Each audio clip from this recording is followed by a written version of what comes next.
Hello दोस्तों, नमस्कार। तो हम आ चुके हैं आज अपने सुपर टेट की पहली क्लास में। आज हम पढ़ाएंगे एनवायरनमेंट। एनवायरनमेंट की जो हमने आज पढ़कर नोट्स बनाई हैं वो हम आपके सामने रखेंगे। सर्वप्रथम जैसे पारिस्थितिकी को इकोलॉजी बोलते हैं, पारिस्थितिकी तंत्र को इकोसिस्टम बोलते हैं।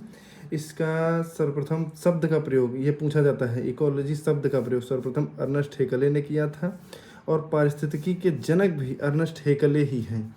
ठीक है दोस्तों, आधुनिक पारिस्थितिकी का जनक यूजिम यूजिम ओडम जी हैं और भारत में पारिस्थितिकी के जनक रामदेव मिश्रा जी हैं। ठीक है, अभी अगला पॉइंट है कि सर्वप्रथम गहन पारिस्थितिकी शब्द का प्रयोग। ये इंपॉर्टेंट प्रश्न है, 2019-20 की पीसीएस लेवल में आया था, अर्नी नेस। ठीक है, और पारिस्थितिकी जो भी है, पारिस्थितिकी को क्या कहते हैं, सबसे पहले तो हम आपको समझा दें कि जो कोई जगह पर कोई भी जंतु या पेड़ या जो भी बोल सकते हैं उसका उस पर्यावरण के साथ कैसा संबंध है, उसको पारिस्थितिकी कहा गया है। इसमें इसके दो भाग हैं, एक स्वपारिस्थितिकी है और एक संपारिस्थितिकी है।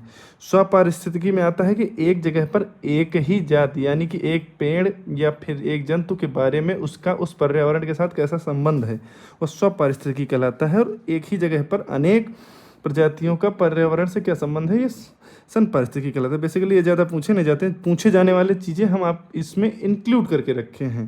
जैसे पारिस्थितिकी असंतुलन है, इससे एक क्वेश्चन बनता है दोस्तों, जैसे पारिस्थितिकी असंतुलन का कारण क्या है। जैसे पूछ लेगा, एक क्वेश्चन बना था अभी लोअर पीसीएस में, नहीं पीसीएस में 2020 उसमें, कि पारिस्थितिकी असंतुलन का कारण इनमें से कौन नहीं है। तो जो इनमें जो हैं वनोन्मूलन है, जो कारण होता है पारिस्थितिकी असंतुलन का, यानी पेड़ों की ज़्यादा कटाई जो हो जाती है, प्राकृतिक आपदाएं हैं आ जाती, प्राकृतिक आपदाएं जो आती हैं, मानव जनित संकट आ जाते हैं, ये कारण हैं।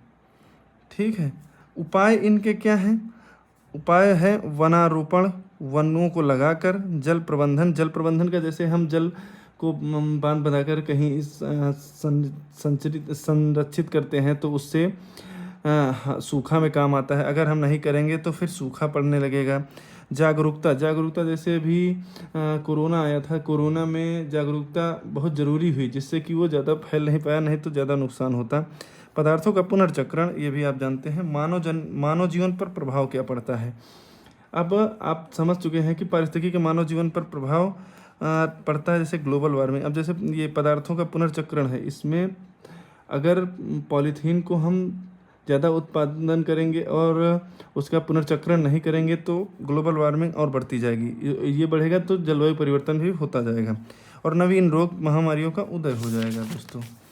अगला है कि पारिस्थितिकी को प्रभावित करने वाले कारक, जैसे कोई भी चीज़ होती है उसके कारक होते हैं। जैसे हम खाना खाते हैं तो हमें शरीर में जाता है तो पचता है, तो उसमें कौन कौन से और कारक होते हैं जो उसको पचाने का कार्य करते हैं। ठीक उसी तरह पारिस्थितिकी कारक हैं, जिसमें एक जलवायवीय कारक होता है, एक स्थलाकृति, एक होता है मृदीय कारक और एक जैवीय कारक। अब हम मेन पढ़ने की कोशिश करेंगे। जैसे जलवायु कारक के बारे में आज हम पढ़ेंगे।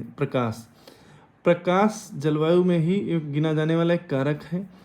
अब प्रकाश जैसे 100% हमारे पास आता है तो उसमें पेड़ों से 12% परावर्तित हो जाता है, 5% पारगम्य रहता है और 83% अवशोषित होता है। उस 83% का सिर्फ 4% ही पर्णहरिम द्वारा प्रकाश संश्लेषण क्रिया में, बाकी ताप के रूप में वातावरण में विसरित तथा पत्तियों द्वारा प्राप्त कुल सौर ऊर्जा का सिर्फ 1% ही ऊर्जा में परिवर्तित होता है। ये बहुत ही इम्पोर्टेंट पॉइंट है, जिसमें क्वेश्चन बनता है कि पर्यावरण में जो भी सौर ऊर्जा आती है उसका कितना % पौधे अपने खाना बनाने में यूज करते हैं, तो 1% ही उसका यूज कर पाते हैं। और प्रकाश का प्रभाव निम्न पादपों क्रियाओं पर पड़ता है। जैसे अब ये प्रकाश किन किन पादप क्रियाओं को प्रभावित करता है, वो है जैसे प्रकाश संश्लेषण।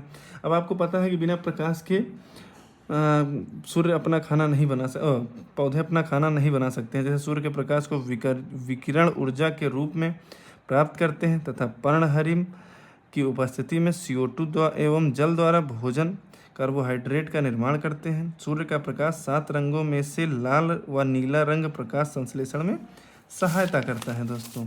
दूसरा है वाष्पोत्सर्जन। वाष्पोत्सर्जन की क्रिया पत्तियों एवं तनों में पाए जाने वाले रंध्रों पर निर्भर करती है। ठीक है, और रंध्रों का खुलना एवं बंद होना प्रकाश पर निर्भर करता है। जैसे अगर रंध्र नहीं खुलेंगे तो प्रकाश के द्वारा तो वाष्पोत्सर्जन नहीं होगा और पौधे मृत्यु को प्राप्त हो जाएंगे। गति या प्रायः तना प्रकाश की तरफ और वृद्धि जड़ की तरफ अंधेरे की तरफ बढ़ते हैं, तो ये प्रकाश गति को भी प्रभावित करता है। बीजांकुरण जैसे ऑक्सिन पौधों का वृद्ध हार्मोन है, यह प्रकाश की तीव्रता से प्रभावित होता है। इसके फलस्वरूप पौधे की लंबाई तथा आकार में परिवर्तन होता है। विटामिन ए, डी तथा कैरोटीन के निर्माण में प्रकाश महत्वपूर्ण है। तो यहाँ भी अब दीप्तिकालिता, ये जो इम्पोर्टेंट है, ये टॉपिक इम्पोर्टेंट है। इससे जो पूछे जाने वाले पौधे की दीर्घ दीप्तिकाली में कौन से पौधे आते हैं, अल्प दीप्तिकालित में या प्रकाश उदासीन में कौन कौन से पौधे आते हैं। तो हम आपको बताएंगे दीप्तिकालिता होती क्या, पहले ये समझ लीजिए। दीप्तिकालिता होता है जैसे किसी पौधे को या जैसे किसी भी हमारे किसी दिन सुबह से लेकर शाम तक जो भी खाना खाते हैं तो वो उस अवधि का एनर्जी पॉइंट होता है। उसी तरह पौधे के वृद्धि, प्रजनन आदि में जो प्रकाश जितनी अवधि तक ज़रूरत होती दीप्तिकाल तथा इसके प्रभाव को दीप्तिकालिता कहते हैं। मतलब प्रजनन, वृद्धि, इन सब में जितना प्रकाश इस्तेमाल होता है, जो उनकी प्रकाश की ज़रूरतें हैं वो उनका दीप्तिकाल और इसका प्रभाव दीप्तिकालिता कहते हैं। दीर्घ दीप्तिकाली पौधे कौन से होते हैं, जो ज़्यादा देर तक धूप में रहेंगे तभी ही उनमें विकास होगा। तो ये प्रायः ग्रीष्मकालीन होते हैं। गेहूँ, पालक, जौ, हेनबेल, ये है दीर्घ दीप्तिकाली। ये इम्पॉर्टेंट है, इनको याद करना है। अल्प दीप्तिकाली पौधे ये प्रायः जाड़े के ऋतु में होते हैं और बसंत में पुष्पन करते हैं, जैसे तंबाकू, सोयाबीन, जेंथियम ये आदि। और प्रकाश उदासीन पौधे, दीप्तिकाल का कोई प्रभाव नहीं पड़ता, जैसे टमाटर, मिर्च, सूरजमुखी, कपास। इन पे ज़्यादा ठंडी हो ज़्यादा गर्मी हो इनसे मतलब नहीं, बस इनको प्रकाश मिले और ये अपना काम करते रहते हैं। ये देखिए, ठीक है दोस्तों, तो आज हमने ये टॉपिक कवर किया। अभी इसमें और भी बहुत कुछ, ये चैप्टर पढ़ा है पर सीखते हैं हम लोग साथ में मिलकर। जैसे हम ऐसे ही अपने सेल्फ स्टडी से तैयारी कर बिहार में सिलेक्शन लिए हैं और हम चाह रहे हैं यूपी में भी सिलेक्शन हो जाए। आप लोग हमारे साथ जुड़े रहिए, हम कोशिश करेंगे कि आपको बेहतर से बेहतर कंटेंट दे पाएँ और अपने नोट्स प्रोवाइड करा पाएँ। बाकी आपकी मर्ज़ी है। आप हमारे साथ जुड़ना चाहते हैं तो लाइक, कमेंट, सब्सक्राइब, फॉलो ज़रूर कर लीजिए। धन्यवाद।